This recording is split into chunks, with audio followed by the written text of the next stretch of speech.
যে যেখানে আছেন দেশে ও বিদেশে সবাইকে শুভেচ্ছা জানাচ্ছি। আমি master chef Edward Munich Germany থেকে আজকে একটা শর্ট ভিডিও নিয়ে এসেছি আপনাদের সামনে। এটা আমি তৈরি করব আলুর চপ। আলুর চপের জন্য এখানে আমি রেখেছি 500 গ্রাম সিদ্ধ আলু, 200 গ্রাম পেঁয়াজ কুচি, 50 গ্রাম ধনেপাতা কুচি, 50 গ্রাম গ্রিন চিলি কুচি।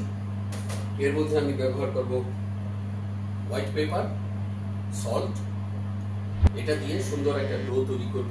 ডো তৈরি করার পরে ওর মধ্যে আমি কিছু বিট কিমা ঢোকাবো। আমি এটাকে সিদ্ধ আলুটাকে গ্রেটারের মধ্যে একটু নরম করে নিচ্ছি। সিজনিং গুলি সব আমি ঢেলে দিচ্ছি, দেখতেই পাচ্ছেন। আধা টিস্পুন লবণ, ব্ল্যাক পেপার, সামান্য একটু ব্রেড ক্রাম্ব। সো আমার ডো তৈরি হয়ে গেছে। এখন এটাকে সুন্দর করে ছোট ছোট গোল গোল বল করে এখানে রেখে দিব। এখন যেটা করতে যাচ্ছি, এর মধ্যে সামান্য একটু কিমা ঢুকিয়ে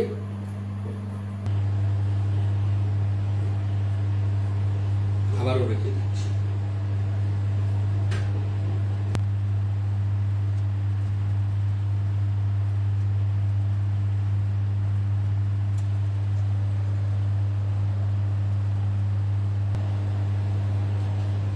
সুন্দর শেপ হয়েছে।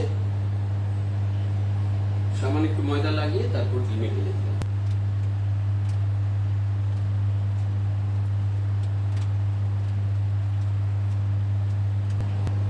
যেটা ডিমে ঢেলে দিয়েছি সেটা এখন আবার হাত দিয়ে সুন্দর করে ডিমটা লাগিয়ে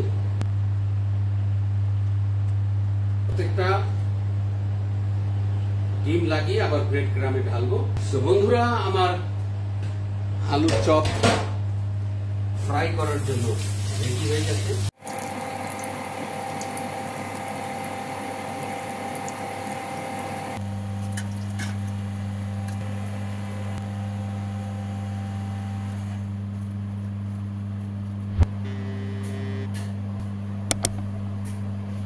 বন্ধুরা, আমার আলুর চপ পরিবেশনের জন্য প্রস্তুত। বন্ধুরা, ভালো থাকবেন এবং সুস্থ থাকবেন।